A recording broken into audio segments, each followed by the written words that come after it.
రాష్ట్ర విజయానికి కారణాలేంటి, అట్లాగే కాంగ్రెస్ పార్టీ వైఫల్యానికి కారణాలేంటి, అట్లా ఉద్ధవ్ ఠాక్రే చేసిన తప్పులేంటి, ఏ విధంగా శివసేన పార్టీ కాంగ్రెస్తో కలవడం వల్ల నష్టపోయిందనే అంశాలను కూడా వివరించే ప్రయత్నం బండి సంజయ్ చేస్తూ ఉన్నారు. కొంత బీజేపీ శ్రేణులన్నీ కూడా సంబరాల్లో ఉన్నాయి. అది కూడా భారీ రికార్డు స్థాయిలో ఇక్కడ గెలవటం నేపథ్యంలో బీజేపీ శ్రేణులంతా కూడా దేశవ్యాప్తంగా సంబరాలు చేసుకుంటూ ఉన్నారు. అన్ని రాష్ట్రాల్లో కూడా బీజేపీ ఆఫీసుల దగ్గర ఇప్పటికే సంబరాలు కూడా మొదలైపోయిన పరిస్థితుల్లో ఇటు కాంగ్రెస్ పార్టీ అనలైజ్ చేసుకుంటుంది. ఎక్కడ దెబ్బతిన్నాం మనం, ఎక్కడ లోపం ఉంది, ఎక్కడ లోపం ఉంది, ఎందుకు ఈ రకంగా ఫెయిల్ అవ్వాల్సి వచ్చింది, ఎంత దారుణంగా ఓడిపోవాల్సి వచ్చింది, గెలవాల్సిన చోట కూడా ఎందుకు గెలవలేకపోయాం అనేది అటు ఉద్ధవ్ ఠాక్రే నేతృత్వంలో ఉన్న శివసేన పార్టీ కావచ్చు, శరద్ పవార్ నేతృత్వంలో ఉన్న ఎన్సీపీ కావచ్చు, కాంగ్రెస్ పార్టీ కావచ్చు, మూడు పార్టీలు కూడా విశ్లేషణ చేసుకోవాల్సిన సందర్భం ప్రస్తుతం కనిపిస్తోంది. ఒకసారి పాపారావు దగ్గరికి వెళ్దాం. పాపారావు, సరే మరాఠీ రిజల్ట్స్ అలా ఉన్నాయి, మళ్ళీ జార్ఖండ్కి వచ్చేటప్పటికి మారిపోయింది కంప్లీట్. బీజేపీని అక్కడ ప్రజలు పెద్దగా ఆదరించలా.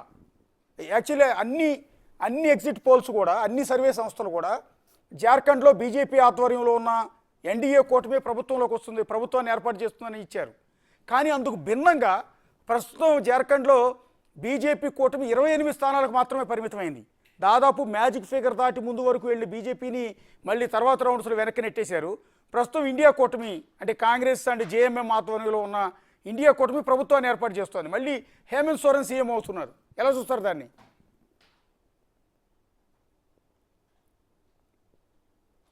ఒక సర్వే సంస్థ మాత్రం భిన్నంగా చెప్పింది. అవునండి. యాక్సిస్ మై ఇండియా అనేది కొంత స్టాండర్డ్ ఉన్నటువంటి సర్వే సంస్థకి అతని నుంచి ట్రాక్ రికార్డు ఉంది. లోక్సభ ఫెయిల్ అయ్యారు, హర్యానా కూడా ఫెయిల్ అయినట్టున్నారు, కానీ వాళ్ళకి కొంత స్టాండర్డ్ ఉంది. Pradeep Gupta, axis my India ఆయన సిఇఓనగా నేను దాని టాప్ మ్యాన్. ప్రదీప్ గుప్తా ఆయన పుస్తకాలు కూడా ఉన్నాయి, ఎలక్షనీరింగ్ గురించి పుస్తకాలు ఉన్నాయి. సో వాళ్ళు మాత్రం చెప్పారు హర్యానాలో యూపీఏ అంటే కాంగ్రెస్ కూటమి గెలవబోతుందని యాక్సిస్ మై ఇండియా చెప్పింది. కాబట్టి ఎవరు చెప్పలేదని కాదు, కానీ వాళ్ళు చెప్పారు, వాళ్ళు చెప్పిందే కరెక్ట్ అవుతుంది.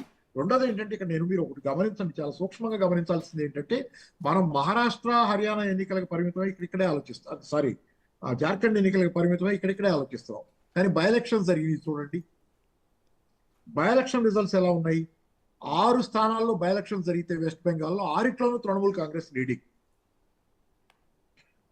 డాక్టర్లది అంత పెద్ద సమ్మె జరిగి రాష్ట్రం అంతా అట్టుడికిపోయిన తర్వాత కూడా 6 స్థానాల్లో తృణమూల్ కాంగ్రెస్ లీడింగ్. అలాగే పంజాబ్ లో ఆప్ 3 స్థానాల్లో లీడింగ్, 1 స్థానంలో కాంగ్రెస్. కర్ణాటక బైపోల్స్ లో ఒకటి బీజేపీ, ఒకటి కాంగ్రెస్ ఏదో లీడింగ్ అనుకుంటే అది కొంచెం అటు ఇటుగా ఉంది. ఎల్డీఎఫ్ కేరళలో లీడింగ్, బీహార్ లో 2 సీట్స్ లో ఎటుకుడి రూలింగ్ పార్టీ నీతీష్ వ్యవహారం వాళ్ళంతా ఎన్డీఏ అక్కడ leading. BJP leads in 4 states, యూపీలో 4 సీట్లు వాళ్ళ రూలింగ్ పార్టీ, బీజేపీ 4 చోట్ల లీడింగు, సమాజ్వాదీ పార్టీ 2 చోట్ల, ఇంకో 3 స్థానాలు ఇంకా అటు ఇటుగా తేల్లా. మీరు ఇక్కడ గమనిస్తే ఏం తెలుస్తుంది, కాంగ్రెస్ అన్ని చోట్ల విఫలమైన చోట్ల కూడా ప్రతిపక్షంగా బీజేపీకి వేరే కాంగ్రెస్ ఇతర పక్షాలు ప్రాంతీయ పార్టీలు విజయవంతంగా పోరాడుతున్నాయి బీజేపీతో. మీకు ఆ తేడా గమనిస్తేనే కాంగ్రెస్ గురించి మీకు అర్థం అవుతుంది, లేకపోతే కాంగ్రెస్ గురించి అర్థం కాదు. తృణమూల్ కాంగ్రెస్ 6 స్థానాల్లో పోటీలో అదే లీడ్ లో ఉంది. అవును, ఎందుకుంది? ఎల్డీఎఫ్ అక్కడ లీడ్ లో ఎందుకుంది? పంజాబ్ లో 3 స్థానాల్లో ఆప్ లీడ్ లో ఎందుకుంది? 1 స్థానమే కాంగ్రెస్, 4 స్థానాలకే జరిగింది, 3 స్థానాల్లో లీడ్ లో ఉంది. ఇవన్నీ ఏం చెబుతున్నాయి మీకు? కాంగ్రెస్ ఒక విఫల ప్రతిపక్షం. ఎప్పటి నుంచో చాలా మంది చెబుతున్నట్టు, నేను కూడా ఇదే వాదన చేస్తున్నాను. యోగేంద్ర యాదవ్ ఈ వాదనని మొట్టమొదటి ఎత్తుకున్నాడు. ఏమని? కాంగ్రెస్ అనేది ఒక ఆటంకం బీజేపీని ఓడించడానికి. కాంగ్రెస్ ఎంత తొందరగా తెరమనుగైపోతే అంత తొందరగా బీజేపీని ఓడించవచ్చు. ఇంకో పక్షం, కొత్త రాజకీయ పక్షం వచ్చేనా కానీ దాన్ని ఓడించవచ్చు. ఇది ఉన్నంత కాలం బీజేపీకి ఏం కాదు, క్షేమంగా ఉంటుందని చెప్పాడు. కానీ ఆయనే పోయి భారత్ జోడో యాత్రలో రాహుల్ గాంధీతో పాటు తిరగటం మొదలుపెట్టిన తర్వాత సీన్ మారిపోయి ఆయన మళ్ళీ కాంగ్రెస్ భుజాన్ని వేసుకున్నాడు. కానీ అదే ట్రెండ్ లో వచ్చినటువంటి రామచంద్ర గుహ ఆయన కరణ్ తాపర్కి ఇచ్చిన ఇంటర్వ్యూలో, వైర్ ఇంటర్వ్యూలో యోగేంద్ర యాదవ్ని కోట్ చేసి తను కూడా అదే అభిప్రాయం చెప్పాడు. కాకపోతే యోగేంద్ర యాదవ్ ఫిరాయించాడు, ఈయన మాత్రం అదే అభిప్రాయం మీద నిలబడ్డాడు. కాంగ్రెస్ పార్టీ ఈ దేశంలో ఆటంకం బీజేపీని ఓడించడానికని రామచంద్ర గుహ చెప్పాడు వైర్ ఇంటర్వ్యూలో కరణ్ తాపర్తో. అది ఎవరైనా ఎత్తుకోవచ్చు బీజేపీ నెట్ లో. ఇప్పుడు అదే రుజువు అవుతుంది. మీకు ఎక్కడైనా కాంగ్రెస్ పార్టీ ఒకవేళ గెలిచిన ఫిరాయింపులతో పార్టీ పడిపోతుంది, అధికారం నుంచి పోయి బీజేపీ అధికారంలోకి వస్తుంది. కర్ణాటకలో చాలాసార్లు జరిగింది, అది ఈసారి నిలబడ్డారు. చాలా రాష్ట్రాల్లో కాంగ్రెస్ పార్టీ అధికారంలోకి వచ్చినా పడిపోతుంది, అసలు గెలవడమే కష్టమైపోయింది. కానీ ప్రతిపక్షాలు మాత్రం నిలిచి పోరాడగలుగుతున్నాయి బీజేపీతో. ఈ చిన్న విషయాన్ని ఇక్కడ ఇవాళ ప్యారలల్ గా జరుగుతున్న మహారాష్ట్ర జార్ఖండ్ ఎన్నికల లెక్కింపుతో పాటు జరుగుతున్నటువంటి బైపోల్స్ ఎన్నికలు చూస్తే బైపోల్స్ లో జరిగింది చూస్తే మీకు స్పష్టంగా ఎక్కడ తేడా ఉందనేది కాంగ్రెస్ పార్టీలో. కాంగ్రెస్ పార్టీ ఈ రోజు వెస్టీజ్, దాని స్థానం అదేదో దానికి తెలియక అదొక పెద్ద ప్రాంతీయ పార్టీ దేశంలో. ఏమనుకోకండి నేను ఇలా అంటున్నానండి. నేను ఇప్పుడు కాదు, కర్ణాటక ఎన్నికలప్పుడు, గతంలో కర్ణాటక ఎన్నికల్లో కాంగ్రెస్ ఇప్పుడు గెలవటం కాదు, ఇంతకు ముందు గెలిచినప్పుడు కర్ణాటక ఎన్నికలో ఆ డయాస్ మీద గెలిచిన సందర్భంగా సోనియా గాంధీ గారితో పాటు ప్రతిపక్షాల నేతలంతా ఒక చేతులు పట్టుకుని ఉంటున్నారు. ఆ రోజే నేను కామెంట్ చేశాను, ఇది ఒక పెద్ద కాంగ్రెస్ పార్టీ ఈ దేశంలో అతిపెద్ద ప్రాంతీయ పార్టీగా మారింది. ఇది నిజం. అది ఎప్పుడు తెలుసుకుంటారో వాళ్ళు, ఈ ఇతరుల దగ్గర హంబుల్ గా ఉంటాం ఎప్పుడు నేర్చుకుంటారు కాంగ్రెస్ వాళ్ళు, ఇతరులతో కలిసిపోవడం ఎప్పుడు నేర్చుకుంటారు, ఆధిపత్యం వహించాలనే భావం నుంచి వాళ్ళు అప్పుడు బాగుపడతారు. అది రాదు, ఇక అయిపోయింది. ఈ దెబ్బతో ఇక కాంగ్రెస్ పార్టీ చరిత్ర. కానీ వాయనాడు ఉప ఎన్నికలో అమ్మాయి వేరండి. వాయనాడు ప్రియాంక గాంధీకి ఉన్న చరిస్మా రాహుల్ గాంధీకి లేదు అసలు. Priyanka Gandhi is exceptionally talented, very very humble. అసలు ఒక రకంగా నాకు నాకు నాకు కూడా ఇందిరాగాంధీ గుర్తొస్తుంది. సో హంబుల్, జనాల్లో కలవటం, అమ్మాయికి ఉన్న సింప్లిసిటీ, అంటే అది బట్టల్లో వీటిలో ఉన్న సింప్లిసిటీ, ఆ సాదాతనం బాడీ మూమెంట్ నుంచి ప్రతి దానిలో ఉంటుంది ఆ అమ్మాయిలో ఆ సాదాతనం నావలో. అందుకని ఏంటంటే ప్రియాంక గాంధీ వేరు. ప్రియాంక గాంధీ వయనాడు, పైగా వయనాడులో రాహుల్ గాంధీ కూడా అక్కడి నుంచి రాజీనామా చేసి వెళ్ళిపోయేటప్పుడు మొహం మీద కొట్టినట్టు ఇవాళ రాజీనామా చాలా మర్యాదగా వాళ్ళని గుర్తగించి, ఊరడిచ్చి, లాలిచ్చి, నా చెల్లెలు ఉంది, నేను 2 ఎంపీలు ఉంటారు మీకు, ఇట్లా మంచిగా చెప్పుకుని ఆయన తప్పుకున్నాడు. కాబట్టి వాళ్ళు హర్ట్ అవ్వాల రాజీనామా చేశాడని. అలాగే ఈమె కూడా ఆయన్ని మించినటువంటి చరిస్మా ఉన్న ఖచ్చితంగా రాహుల్ గాంధీకి అంతకంటే చాలా చరిస్మా ఉంది. మాట్లాడటం, జనంలో కలవటం సులువుగా చేతవు. అసలు నేను అనుకోవటం ఏంటంటే, అంటే అనకూడదేమో కానీ రాహుల్ గాంధీ కంటే ప్రియాంక గాంధీని కనుక ముందు పెట్టి ఉంటే ఎప్పుడో కాంగ్రెస్ పార్టీ బాగుండేది ఇంకా కొంచెం. ఇది మాత్రం నిజం. ఎందుకంటే ప్రియాంక గాంధీ, మన సోనియా గాంధీ గారికి రాహుల్ గాంధీ మీద అపారమైన ప్రేమ వల్లే కాంగ్రెస్ పార్టీ నష్టపోయింది. అంటే సార్ ఇక్కడ పాపరావు మీరు అన్నదంతా కరెక్టే, కానీ ఒక చిన్న ఇంట్రెస్టింగ్ అండి. ఇప్పుడు అదే మీరు కాంగ్రెస్ వైఫల్యం చెందితే, కాంగ్రెస్ మద్దతు ఇచ్చిన జమ్మూ కాశ్మీర్లో పార్టీ అధికారంలోకి వచ్చింది మొన్నటి ఎన్నికల్లో. అది కాదు సార్, కాంగ్రెస్ మద్దతు ఇచ్చినట్టారు, కాంగ్రెస్ కి రావాలి కదా, కాంగ్రెస్ ఎవరికో మద్దతు. మీకు ఎగ్జాంపుల్ చెప్తున్నా, తెలంగాణలో కాంగ్రెస్ అధికారంలోకి వచ్చింది, కర్ణాటకలో కాంగ్రెస్ అధికారంలోకి వచ్చింది. ఇప్పుడు కాదు సార్, ఇప్పుడు ఇంకోటి జార్ఖండ్లో, ఇప్పుడు మహారాష్ట్రకి ప్యారలాల్గా ఎన్నికలు జరుగుతున్న జార్ఖండ్లో కూడా కాంగ్రెస్ పార్టీ కూటమి ఆధ్వర్యంలో అక్కడ ప్రభుత్వం ఏర్పాటు చేయబోతున్నారు. చెప్పారు కాంగ్రెస్ పార్టీ జేఎంఎం ఆధ్వర్యంలో కాంగ్రెస్ పార్టీ ఉంది. అదే నేను ఇటు చెప్పారు, మీరు అటు చెప్తున్నారు. నేను కాంగ్రెస్ ఆధ్వర్యంలో అన్నాను, మీరు జేఎంఎం ఆధ్వర్యం, అంటే మెజార్టీ సీట్ మెయిన్ పార్టీ అక్కడ జేఎంఎం మెయిన్ పార్టీ. ఆయన అరెస్ట్ అయ్యాడు. అంటే మీ కాంగ్రెస్ చెప్పుకోవటానికి మా ప్రభుత్వం అని చెప్పుకుంటారు కదా ఆటోమేటిక్గా. అదే అలా చెప్పుకుని ఇలా పోతున్నారు. వినయంగా ఉంటుంది జాతకాకే నష్టపోతుంది కాంగ్రెస్ పార్టీ. తగ్గుండాల్సిన చోట తగ్గుంటే కాంగ్రెస్ పార్టీ బాగుండేది, కోలుకునేది. Yes sir. ఒక్కసారి BJP spokesperson Ramesh Naidu ప్రస్తుతం మనతో పాటు లైవ్లో జాయిన్ అవుతున్నారు. పాపరావు మీరు ఒక్క నిమిషం లైన్లో ఉండండి. రమేష్ నాయుడు గారు, ఫస్ట్ ఆఫ్ ఆల్ మీకు కంగ్రాట్స్ చెప్తున్నాం, బీజేపీ నేతలందరికీ కూడా కంగ్రాట్స్ చెప్పుకుంటూ వస్తున్నాం.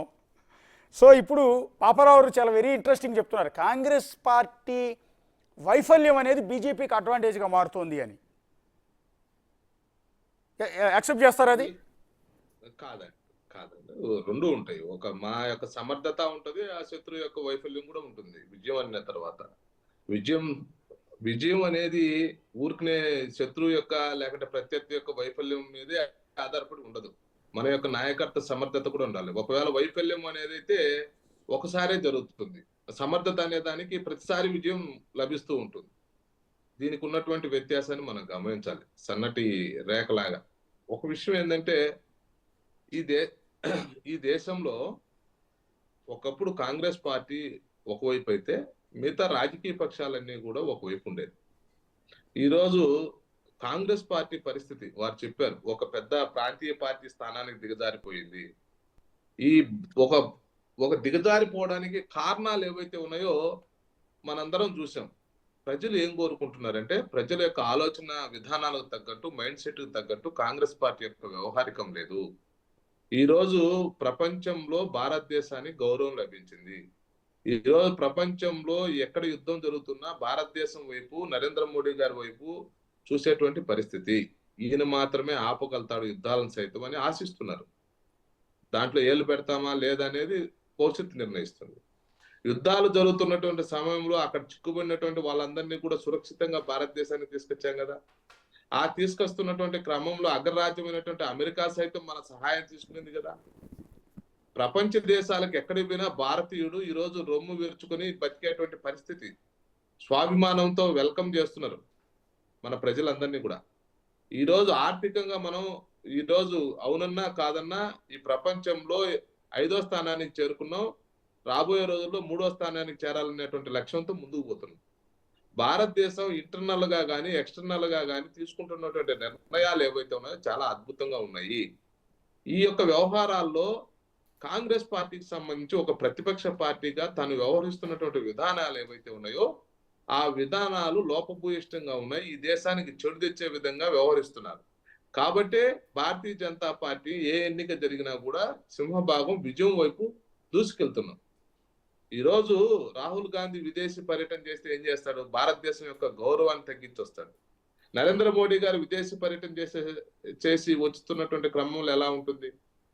కంపారిజన్ ప్రజలందరూ కూడా చేసుకుంటున్నారు. ఒకప్పుడు ఏమైందంటే వాళ్ళ చేతుల్లో పత్రికలు ఉండేటివి, వాళ్ళ చేతుల్లో సామాజిక మాధ్యమాలన్నీ వాళ్ళ గుప్పెట్లో ఉన్నాయి కాబట్టి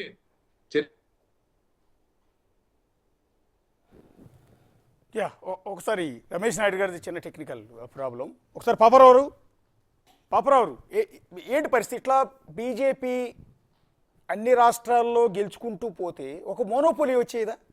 అంటే నీకు అపోజిషన్ అన్నదే లేకుండా బీజేపీ అన్ని రాష్ట్రాల్లో విజయం సాధించుకుంటూ పోతే వాళ్ళు తీసుకునే నిర్ణయాలని ప్రశ్నించే వాళ్ళు లేకపోతే ప్రతిపక్ష పార్టీలన్నింటినీ ఈ రకంగా చీల్చేయటం ద్వారాను చంపేయటం ద్వారాను ఇప్పుడు మహారాష్ట్ర ఎన్నికల్లో చూద్దాం, శివసేన పార్టీని నిలువునా చీల్చేశారు. And then Sharad Pawar party NCP ఎప్పటి నుంచి ఉన్న పార్టీ అది, అలాంటి పార్టీ నిలువునా చీల్చారు. అదే క్రమంలో ఏక్నాథ్ షిండే లాంటి వారిని బయటికి తీసుకొచ్చి ప్రభుత్వాన్ని ఏర్పాటు చేశారు. అయినా కూడా రెండు పార్టీల్ని నిలువునా చీల్చేసినా ఉన్న ప్రభుత్వాన్ని పడగొట్టినా కూడా ప్రజలు మళ్ళీ బీజేపీని ఆదరించారు.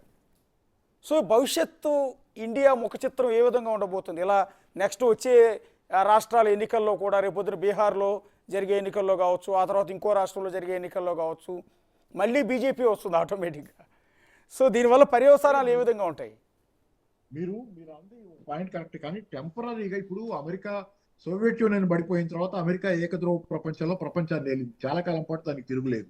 కానీ తర్వాత దాని ఆపోజిట్ అదే బుక్ వచ్చింది, చైనా బుక్ వచ్చింది రెండో పక్కన. రష్యా మళ్ళీ రైజ్ అయ్యి ఇప్పుడు ఏకద్రోవ ప్రపంచం కాదు, మళ్ళీ మల్టీ పోలార్ వరల్డ్ ఇది.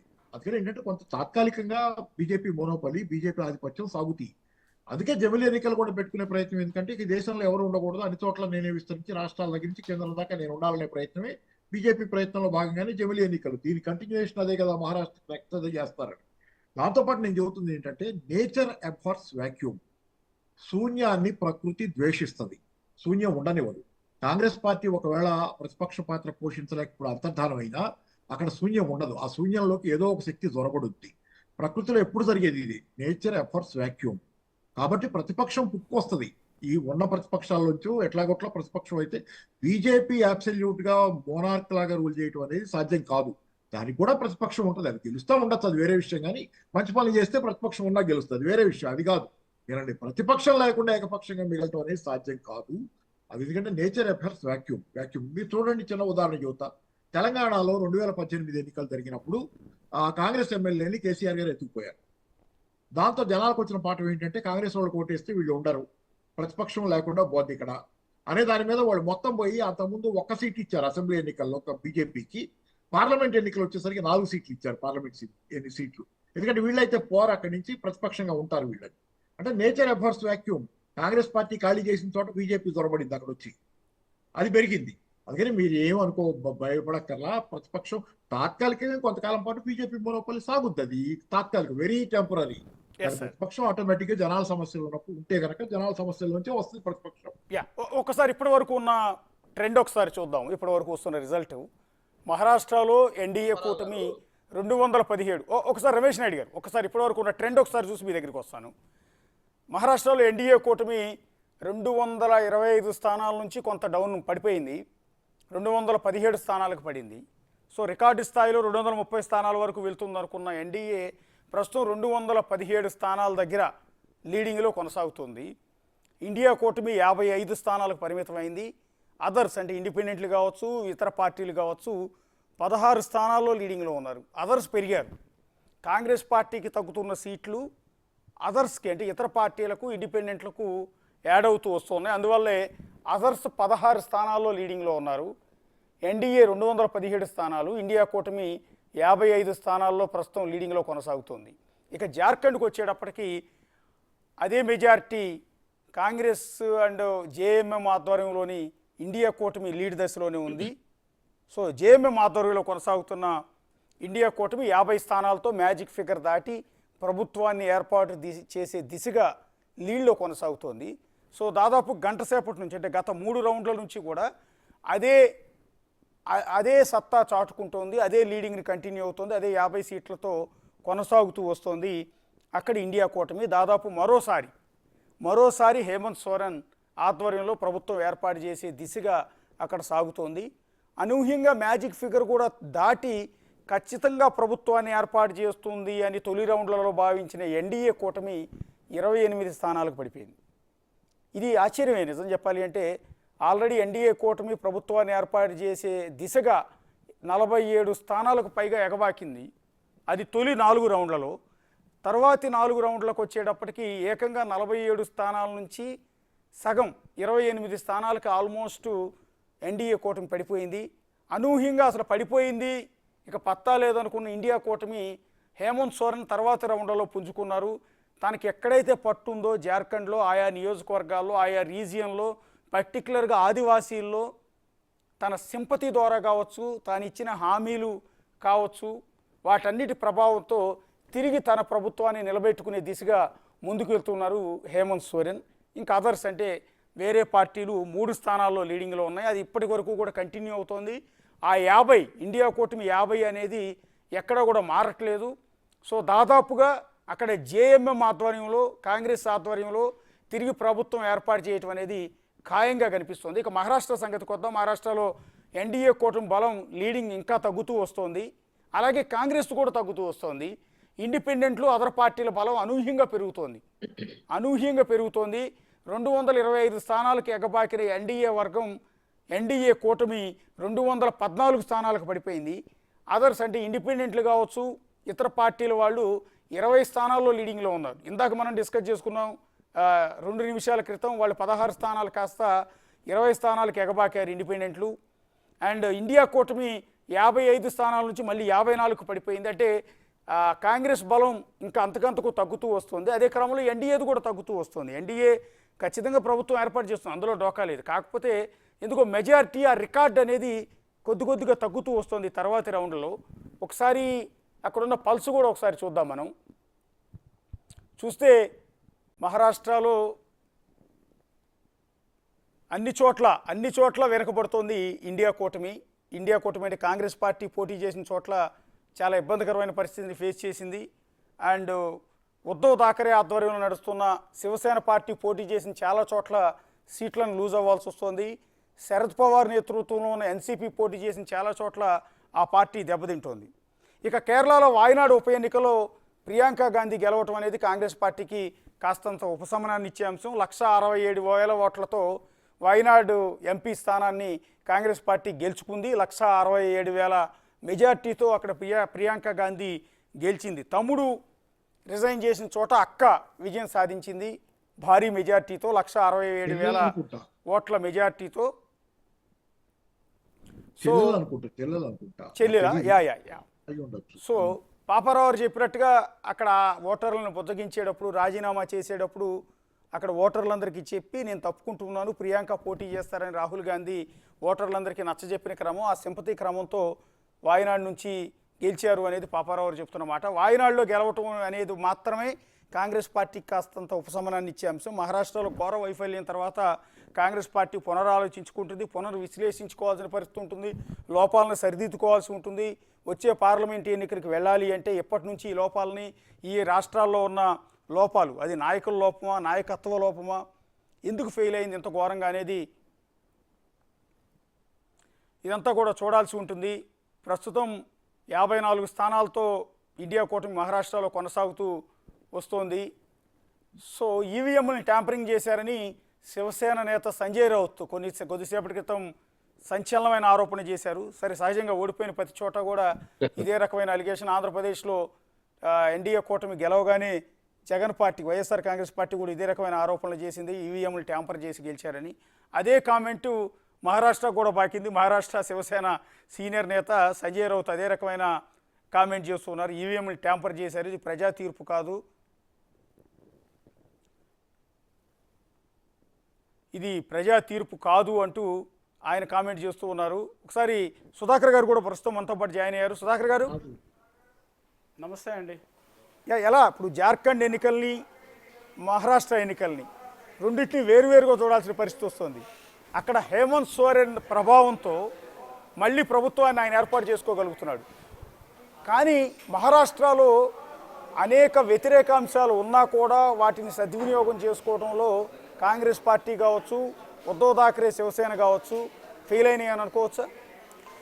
మనం ఇప్పుడు సంజయ్ రౌత్ కామెంట్ వింటుంటే ఆయన ఈవీఎంల ఫెయిల్యూర్ అంటే ఓడిపోయిన ప్రతి ఒక్కడు ఈవీఎంల ఫెయిల్యూర్ అనటం అది సబబుగా లేదు. ఇక్కడ చాలా స్పష్టమైన తీర్పు మహారాష్ట్ర ప్రజలు ఈ ఎన్నికల్లో ఇచ్చారు.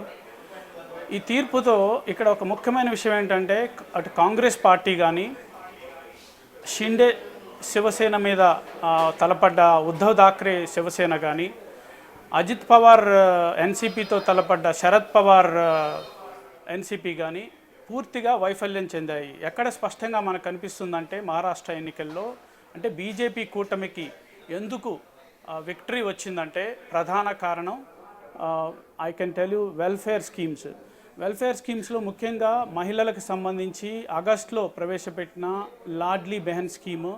ఈ స్కీమ్ కింద ఒక్కొక్క మహిళకి అంటే మ్యారీడ్ ఉమెన్ కానీ డెస్టిట్యూట్కి కానీ 1500 రూపాయలు ఇస్తాం మొదలుపెట్టారు. ఈ స్కీమ్ చాలా సక్సెస్ఫుల్ అయింది. ఉమెన్ ఓటరు భాజపా అలయన్స్కి అనుకూలంగా ఓటేసింది. ఇక రెండో విషయం వస్తే డెవలప్మెంట్ ప్రాజెక్ట్స్. బికాజ్ మీకు చూసారు ఆంధ్రాలో ఎంత వెల్ఫేర్ ఇచ్చినా గెలవలేదు, కానీ అక్కడ డెవలప్మెంట్ లేదు అన్న విషయం. బట్ మహారాష్ట్రలో ఆ బ్యాలెన్స్ జరిగింది. అన్నిటికన్నా ముఖ్యమైన విషయం హిందుత్వ అజెండా. భాజపా అలయన్స్ హిందుత్వ అజెండా వల్ల, ఎందుకంటే ఒక ఇస్లామోఫోబియా క్రియేట్ చేశారు అక్కడ. మీరు చూస్తే చాలా మిస్ఇన్ఫర్మేషన్ జరిగింది, చాలా తప్పుడు సమాచారం ఆన్లైన్లో మనకు కనిపించింది.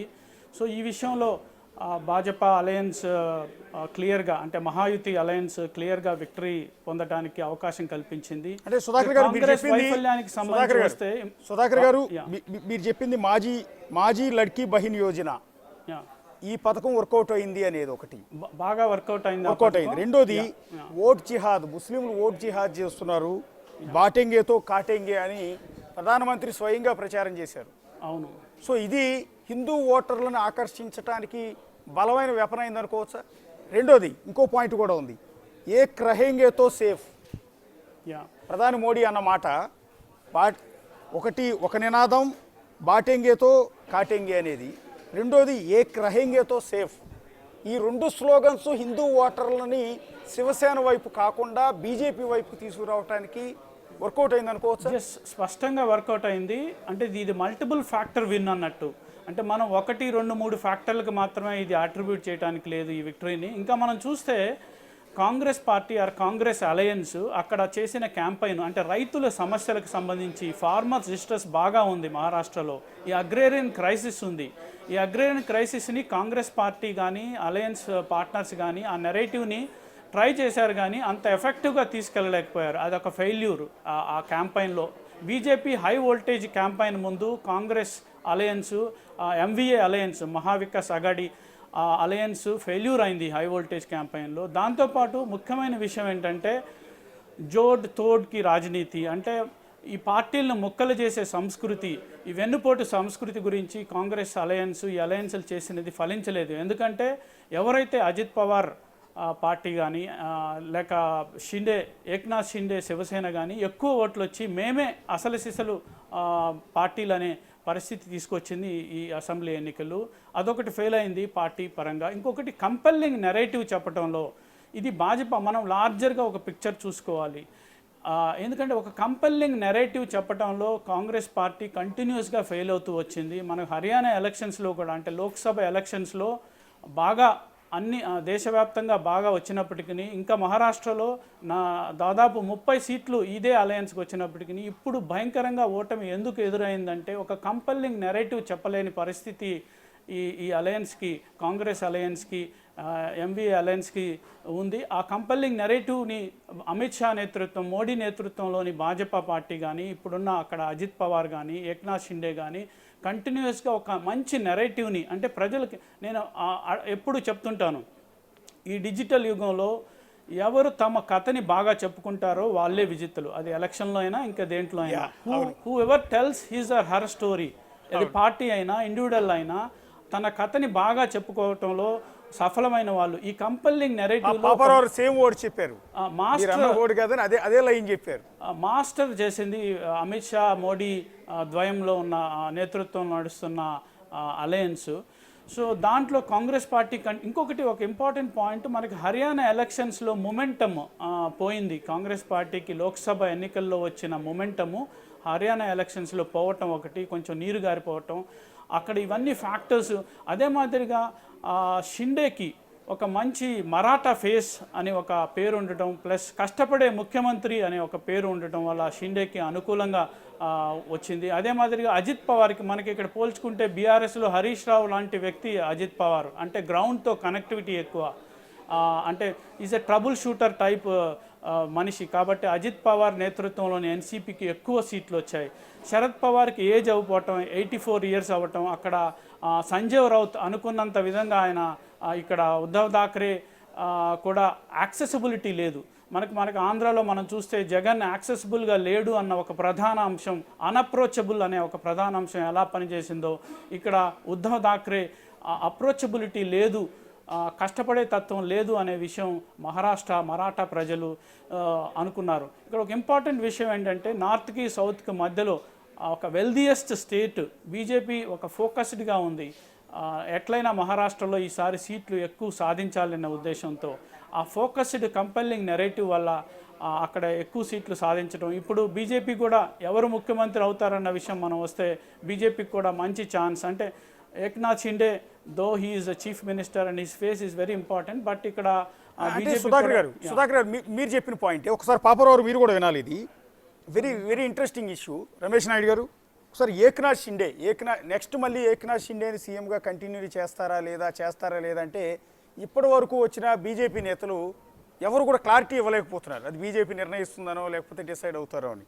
కానీ పీపుల్స్ పల్స్ కానీ, ఇంకొన్ని సర్వే సంస్థలు కానీ, అన్ని సర్వే సంస్థలు ఎవరు సీఎం అయితే బాగుంటుంది, ఎవరుగా అట్రాక్టివ్ సీఎం పర్సన్ అన్న దాని మీద సర్వే చేస్తే ఏక్నాథ్ షిండేని ఏకంగా 35.8 35.8% యాక్సెప్ట్ చేశారు. ఏక్నాథ్ షిండేనే బెస్ట్ సీఎం అని, ఆ ప్లేస్కి ఆయనే సూటబుల్ పర్సన్ అని. ఉద్ధవ్ థాక్రేని కేవలం 21.7% మాత్రమే యాక్సెప్ట్ చేశారు. దేవేంద్ర ఫడ్నవీస్ ఆల్రెడీ గతంలో 5 ఏళ్ల పాటు సీఎంగా పనిచేసిన వ్యక్తి, ఇంకో 5 ఏళ్ల పాటు దాదాపుగా డిప్యూటీ సీఎంగా పనిచేసిన వ్యక్తి, ఆయన్ని కేవలం 11.7 అంటే 11.7% మాత్రమే యాక్సెప్ట్ చేశారు. ఇక రాజ్ థాకరే ఆయన్ని 2.9%, చాలా మైల్డ్ ఉంది. ఇక అజిత్ పవార్ని సీఎంగా యాక్సెప్ట్ చేస్తారంటే కేవలం 2.3% మాత్రమే. జయంత్ పాటిల్ 2.1%, నానా పాటిల్ 1.3%, ప్రకాష్ అంబేద్కర్ 1.3%. వీళ్ళందరి కలిపితే, ఈవెన్ ఉద్ధవ్ థాకరేతో పోలిస్తే, దేవేంద్ర ఫడ్నవీస్, వీళ్ళందరి వచ్చిన ఓట్ల పర్సంటేజ్ పోలిస్తే ఏక్నాథ్ షిండేని సీఎంగా యాక్సెప్ట్ చేసిన వాళ్ళ పర్సంటేజ్ ఎక్కువగా ఉంది. 35.8% పీపుల్ ఏక్నాథ్ షిండేని సీఎంగా కావాలని అడిగారంట. అంటే ఆయనకున్న క్లీన్ చిట్ అనుకోవాలా, ఈ 5 ఏళ్ల పాటు ఎలాంటి వివాదాలు లేకుండా, కరప్షన్ లేకుండా పరిపాలించడం, లేకపోతే ఈ పథకాలని, మహిళలను ఆకట్టుకునే పథకాలను ఇంప్లిమెంట్ చేయడం కారణం అనుకోవచ్చా పాపరావు? ఖచ్చితంగా దానిలో సందేహం లేదు సార్. మొదట్లో మనకి ఇక్కడ దూరంగా ఉండబట్టి ఇంప్రెషన్ సరిగ్గా లేదు, కానీ నెమ్మదిగా ఇప్పుడు ఎలక్షన్ సందర్భంలో వస్తున్న వివరాల ప్రకారం Eknath Shinde is very successful. Utter flop ఎవరంటే అజిత్ పవార్. కానీ అట్లాంటి అజిత్ పవార్ కూడా ఇవాళ 30 సీట్ల దాకా లీడింగ్ ఉన్నాడు పోటీ చేసిన వాటిలో. అజిత్ పవార్ అట్టర్ ఫ్లాప్ పోతాడు అనుకుంటే అతను కూడా లీడింగ్, అంటే ఒక వేవ్ నడిచింది అక్కడ. అది దానిలో ఏక్నాథ్ షిండేకి ఖచ్చితంగా చాలా పాపులారిటీ ఉంది. గ్రాస్ రూట్ లెవెల్లో అతనికి బాగా కనెక్ట్ ఉంది. అది మాత్రం నిస్సందేహంగా నిజం. అయితే ఇక్కడ నేను ఇందాక పెద్దలు సుధాకర్ రెడ్డి గారు చెప్పిన దానికి ఖండించడానికి కాదు, కానీ డెవలప్మెంట్ జరిగిందనేది కాదు. ఎందుకంటే మహారాష్ట్రలో డెవలప్మెంట్ జరగల. యాక్చువల్గా మహారాష్ట్రలో పిఎం ఎకనామిక్ అడ్వైజరీ కౌన్సిల్ ప్రకారమే, PM economic advisory council data ప్రకారమే గత 14 సంవత్సరాల్లో జిఎస్డిపి ఆఫ్ మహారాష్ట్ర 2% పడిపోయింది. అసలు అసంతృప్తి ఏంటంటే మహారాష్ట్రలో చాలా మందికి మహారాష్ట్రకు వచ్చే పరిశ్రమలు చాలా ఈ మధ్య కాలంలో గుజరాత్ తరలిపోతున్నాయి అనేది ఇక్కడ చాలా మందికి ఉన్నట్లే చాలా రాష్ట్రాల్లో అక్కడ కూడా అసంతృప్తి ఉంది. ఒక పాయింట్ సార్, ఒక పాయింట్ ఇక్కడ పాపారావు గారు, మీరు చెప్పింది దాంట్లో I'm not talking about GSDP growth but developmental projects గురించి మీరు అన్న విషయంలో ఏదైతే ఒక నెరేటివ్ కాంగ్రెస్ కానీ ఎంవీఏ కానీ చేపట్టిన నెరేటివ్ ఏంటంటే మహారాష్ట్రకి అన్యాయం చేసి గుజరాత్కి అన్ని ప్రాజెక్టులు తరలించకపోతున్నారని ఒక నెరేటివ్ని బాగా ప్రచారం చేసింది. కానీ ఈ నెరేటివ్ ఫెయిల్ అయింది, ప్రజలు నమ్మలేదు. అంటే మహారాష్ట్ర నుంచి గుజరాత్కి తరలిస్తున్నారు పరిశ్రమల్ని, గుజరాత్కి గ్రోత్ వెళ్తుంది, ప్రాజెక్టులన్నీ గుజరాత్కి వెళ్తున్నాయి అన్న నెరేటివ్ని మహారాష్ట్ర ప్రజలు నమ్మలేదు. ఎందుకంటే ఇక్కడ ఒక ఇష్యూ వచ్చింది, మిగతా ఫ్యాక్టర్స్ డామినేట్ చేశాయి, ప్లస్ ఇది శివసేన హయాంలో ఎక్కువ ఇలా వెళ్ళింది ఇలా అయింది అన్నది అక్కడ ప్రజలు నమ్మారు. కాబట్టి దాన్ని తిప్పికొట్టడంలో సఫలమైంది. కాబట్టి బీజేపీ అందులో ఆ నెరేటివ్ అంటే ఇదేదైతే మహారాష్ట్ర గుజరాత్ ఓవర్ మహారాష్ట్ర అనే నెరేటివ్ పనిచేయలేదు. ఇక్కడ ఇంకొక విషయం కాంగ్రెస్ పార్టీకి సంబంధించి స్పెసిఫిక్గా అంటే మనం జార్ఖండ్ ఒక భిన్నమైన ఫలితం చూసాం. బట్ మహారాష్ట్ర కాంగ్రెస్ ఫేస్ నానా పటోల్ అనే వ్యక్తి అందరికీ తెలిసిన, it's not pan Maharashtrian face. ఆయనకి అంత ఆదరణ లేదు, అంత పాపులారిటీ లేదు. అది ఒక బిగ్గెస్ట్ కన్స్ట్రైంట్ కాంగ్రెస్ పార్టీకి సంబంధించి. ఇంకోటి ప్రజలు ఆలోచించుకున్నప్పుడు ఒకవేళ ఎంవీఏ అలయన్స్ ప్రభుత్వంలోకి వస్తే ఒక సూటబుల్ ఫేస్ ఎవరు మహారాష్ట్ర ముఖ్యమంత్రిగా ఒక సూటబుల్ ఫేస్ లోకల్ ఫేస్ ఎవరు అనుకున్నప్పుడు అక్కడ ఒక వ్యాక్యూమ్ కనిపించింది. అన్లైక్ మీకు భాజపా అలయన్స్లో మహాయుతి అలయన్స్లో దేవేంద్ర ఫడ్నవీస్, షిండే, అజిత్ పవార్ 3 ఫేస్లు అక్కడ కనపడ్డాయి. కానీ ఇక్కడ ఆ వ్యాక్యూమ్ కనిపించింది. So I'm not saying one factor has led to victory or there are multiple factors. ఎందుకంటే ఇది ఒక కాంప్లెక్స్ సినారియో. మనకి ఒక పార్టీ డామినేటెడ్ ఎన్నికలు కాదు, ఒక 2 పార్టీల డామినేటెడ్ రాజకీయం కాదు. ఇక్కడ మీకు 6 పార్టీస్ ఉన్నాయి మేజర్గా. ఈ 6 పార్టీల మధ్య జరిగిన యుద్ధంలో ఒక 3 పార్టీలు ఒకవైపు, 3 పార్టీలు మరోవైపు. ఈ 3 పార్టీలు ఏదైతే ఓటమి చెందుతున్న ఎంవీఏ పార్టీలు అన్నీ వీకనింగ్ సిట్యువేషన్, ఇంకో ప్రధాన పార్టీ అయిన కాంగ్రెస్ వీకనింగ్ సిట్యువేషన్లో ఉండటం ఇక్కడ మహారాష్ట్ర కాంటెక్స్ట్లో ఇర్రెలవెంట్ అయింది కాంగ్రెస్ పార్టీ. దాన్ని అది బికాస్ అక్కడ హిందుత్వ అజెండా కానీ లోకల్ మరాఠా అజెండా కానీ ఇవన్నిటి విషయంలో కాంగ్రెస్ పార్టీ ఘోరంగా విఫలమైందని నేను చెప్పగలను. అంటే సుధాకర్ గారు ఇక్కడ ఎంఎన్ఎస్ మహారాష్ట్ర నవనిర్మాణ సేన పేరుతో రాజ్ ఠాక్రే పార్టీ పెట్టారు. శివసేన నుంచి బయటకు వచ్చారు. నేనే బాల్ ఠాక్రే వారసుడు అన్నారు. హిందుత్వానికి నేనే బ్రాండ్ అంబాసిడర్ అన్న నానా హడావుడి చేశాడు ఆయన. ఈ ఎన్నికల్లో ఎక్కడ ఆయన ఉనికి కూడా కనిపించట్లేదు కదా. అవును, అది అంటే మనకి క్రెడిబుల్ ఫేసెస్ ఉండాలి కదా. ఒకే అజెండాని 2-3 టేకప్ చేసినప్పుడు, ఇప్పుడు హిందుత్వ అజెండాని కానీ మరాఠా అజెండాని కానీ 2-3 వ్యక్తులు టేకప్ చేసినప్పుడు ఎవరు వీళ్ళలో క్రెడిబుల్ ఫేస్ అని ప్రజలు చూసుకుంటారు. ఇప్పుడు హిందుత్వ అజెండాకి భాజపాని మించిన, భారతీయ జనతా పార్టీని మించిన పార్టీ లేదు. అట్లనే ఇక్కడ మరాఠా అజెండాకు సంబంధించి ఏక్నాథ్ షిండేని ఎక్కువ ఓనప్ చేసుకున్నారు మరాఠా ప్రజలు. ఆ మరాఠా ప్రైడ్ విషయంలో ఏక్నాథ్ షిండేని ఎక్కువ ఓనప్ చేసుకున్నారు. వీళ్ళంతా ఉద్ధవ్ ఠాక్రే కానీ రాజ్ ఠాక్రే కానీ మిగతా పవార్స్ కానీ ఫెయిల్ అయ్యారు ఆ విషయంలో. అది స్పష్టంగా మనకి ఎలక్షన్ రిజల్ట్ ద్వారా కనిపిస్తుంది. ఒకసారి ఇప్పటివరకు ఉన్న ట్రెండ్ చూసి మళ్ళీ ఒకసారి పాపారావు దగ్గరికి వస్తాను, రమేష్ నాయుడు గారి దగ్గరికి వస్తాను. ఒకసారి మహారాష్ట్ర మళ్ళీ ఎన్డీఏ కూటమి పుంజుకుంది. 220 స్థానాలకు మళ్ళీ ఎగబాకుతోంది. 214 స్థానాలకు కొంత డౌన్ అయింది అనుకున్నాము. మళ్ళీ ఆ లీడింగ్ 220 స్థానాలకు పెరిగింది ఎన్డీఏ కూటమి. ఇండియా కూటమి అంటే కాంగ్రెస్ ఆధ్వర్యంలో ఉన్న ఇండియా కూటమి 53 స్థానాలకు పరిమితమైంది. ఇంకా తగ్గుతూనే వస్తుంది. అదర్స్ ఇందాక పుంజుకున్నారు. దాదాపు 20 స్థానాల్లో ఇండిపెండెంట్లు కావచ్చు, ఇతర పార్టీలు కావచ్చు, 20 స్థానాల్లో లీడ్లో ఉన్న వాళ్ళ సంఖ్య కాస్త తగ్గింది, మళ్ళీ 15కు పడిపోయింది. సో 5 స్థానాలు బీజేపీకి యాడ్ అయ్యాయి. అందువల్ల బీజేపీ 220 స్థానాలు క్రాస్ చేస్తోంది. సో ఇది మహారాష్ట్రకి సంబంధించిన అప్డేట్స్ అన్నీ కూడా. ఒక్కసారి ఎవరెవరు లీడ్లో ఉన్నారు జార్ఖండ్కి వెళ్దాం. జార్ఖండ్లో సీఎం హేమంత్ సోరెన్ లీడ్లో ఉన్నారు.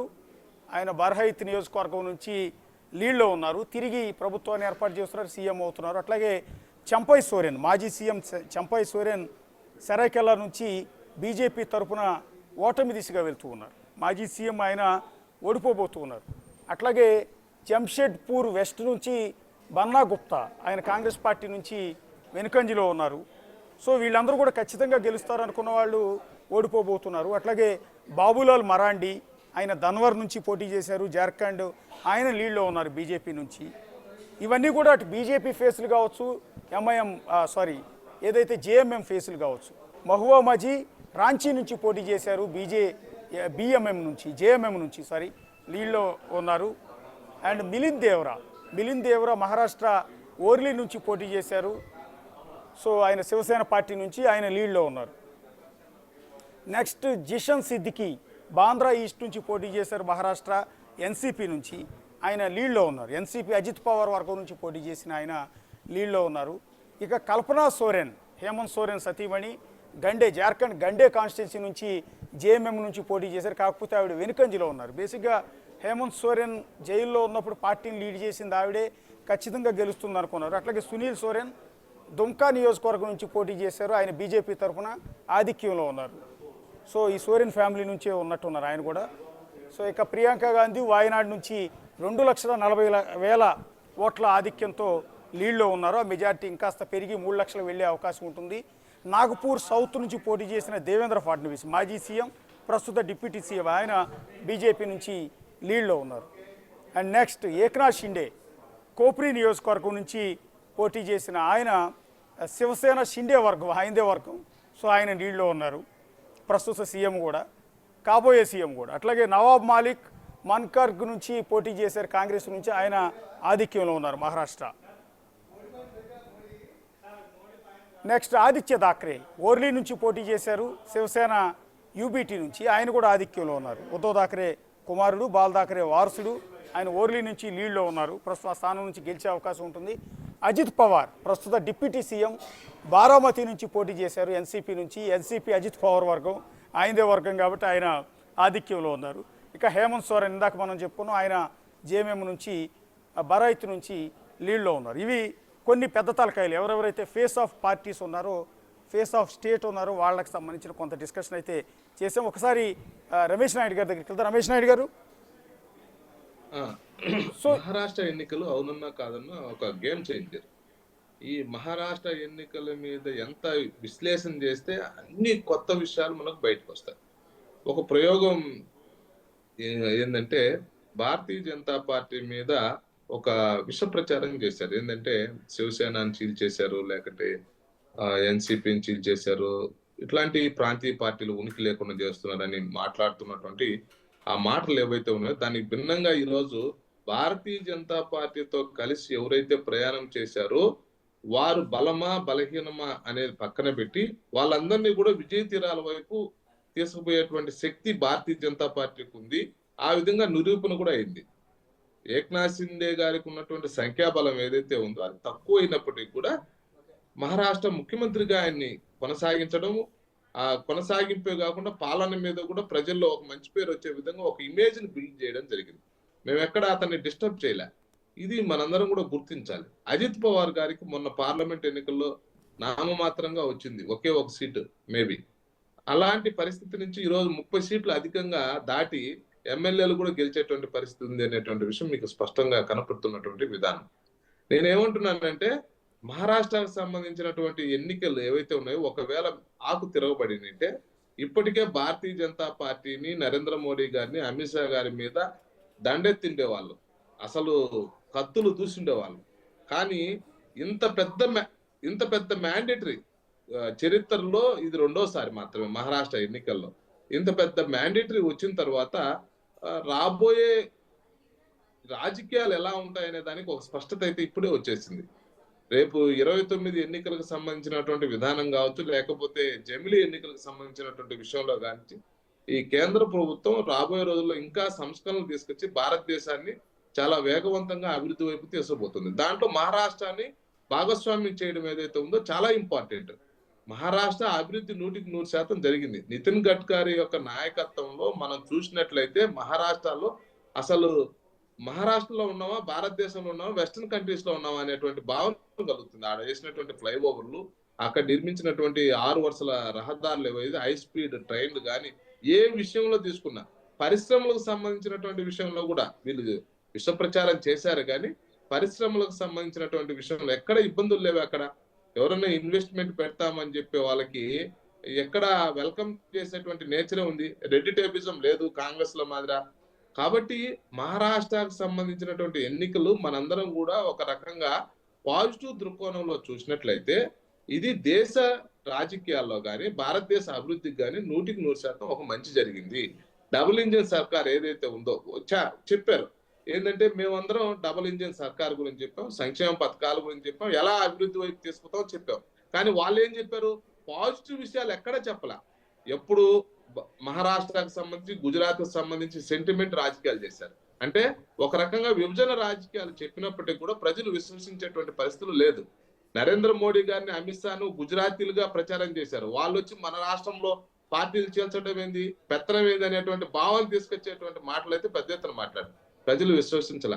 అంటే దీన్ని బట్టి భారతీయ జనతా పార్టీని కానీ నరేంద్ర మోడీ గాని అన్ని వర్గాల వాళ్ళు విశ్వసిస్తున్నారనేటువంటి విషయం తేటతెల్లమైంది.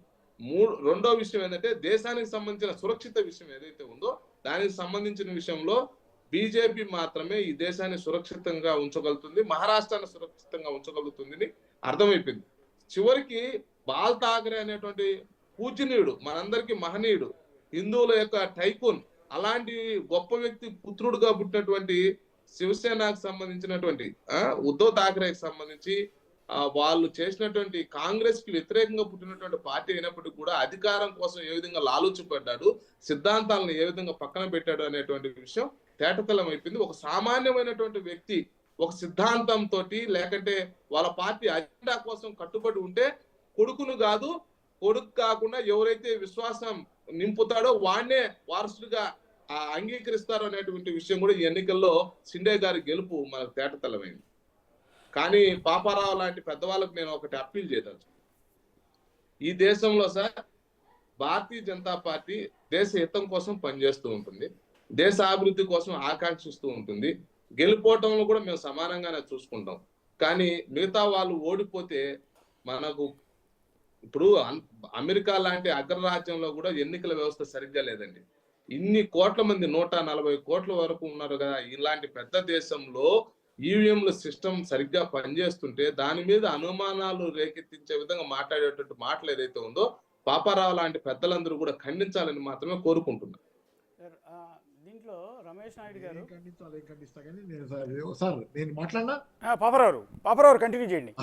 ఇప్పుడు ఆయన నేను ఖండించాల్సి చెబుతున్నారు. ఇప్పుడు వాటిని ఖండించేంత ఇదేమి లేదు కానీ ఇప్పుడు అది సరే, ఇక అదొక నెరటివ్, అది కూడా ఒక నెరటివ్ నడుస్తుంటుంది. కానీ సరే, అయితే ఇక్కడ దాకా సుధాకర్ రెడ్డి గారు చెప్పిన దానిలో ఒక నెరటివ్ చెప్పారు ఆయన. కానీ నేను అనుకోవటం ఏంటంటే ఇక్కడ అసలు ఇష్యూస్లో ఎకనామిక్ ఇష్యూస్ పనిచేయాలి.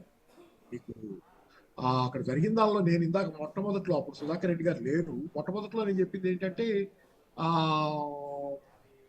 హర్యానాలోనేమో జాట్ల వ్యతిరేకంగా మిగతా వాళ్ళని మొబిలైజ్ చేశారు. జాట్లు కాంగ్రెస్ పక్క మొక్కటంతో ఆ బలాన్ని, కాంగ్రెస్ బలాన్ని బలహీనతగా మార్చి జాట్ల వ్యతిరేకత ఈజీగా తేగటం సాధ్యమైంది కాబట్టి అలా గెలిచారు. మెయిన్ అది దాని చుట్టూ కులాన్ని నమ్ముకొని రాజకీయం చేయడం కూడా తప్పే కదా సార్. కుల రాజకీయాలు చేయడమే కాంగ్రెస్ యొక్క ఆనవాయితీ. ఎవరు మాట్లాడుతుంది రమేష్ నాయుడు గారు బీజేపీ. రమేష్ గారు నేను తప్పు కాదంటలా, నేను ఆ కులాన్ని నమ్ముకుంటే నేను కూడా బాగానే ఉండేవాడిని, కానీ నేను తప్పు కాదంటలా. దాని కాదు, జరుగుతుంది చెప్పడం వేరు, మన నమ్మకాలు వేరు.